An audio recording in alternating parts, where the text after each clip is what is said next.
নমস্কার বন্ধুরা, আজকে আমি তৈরি করব পাকা টমেটো ভর্তা।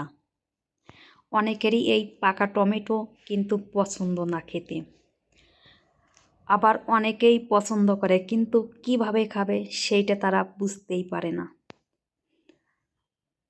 আমি প্রথমে কয়েকটি পাকা টমেটো কেটে নিয়েছি 2 ভাগ করে।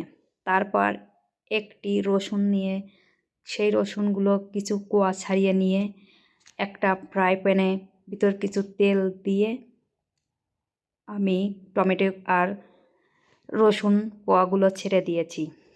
তারপর কিছু সময় হওয়ার পর আমি এক পিঠ উল্টিয়ে দিয়েছি টমেটোগুলো। যখন দেখেছি একটু লালচে লালচে হয়ে এসেছে বা নরম হয়ে গিয়েছে, তখন আমি টমেটোগুলো নামিয়ে হাত দিয়ে খোসা ছাড়িয়ে ভালো করে মিক্সড করে নিয়েছি।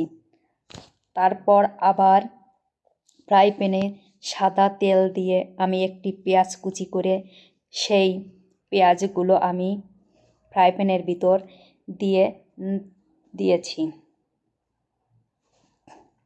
পেঁয়াজগুলো দেওয়ার পর আমি পেঁয়াজ কুচিগুলো নাড়াচাড়া করে একটু লালচে লালচে তৈরি করে নিয়েছি। তার ভিতর দিয়েছি একটু হলুদ এবং পরিমাণ মতো লবণ। দেওয়ার পর আবার টমেটোগুলো ছেড়ে নাড়াচাড়া করার পর তার ভিতর দিয়ে দিয়েছি আমার আগে থেকে তৈরি করা শুকনো মরিচের গুঁড়া। ঝাল যার যেমন পছন্দ সে তেমন তৈরি করে নিতে পারে।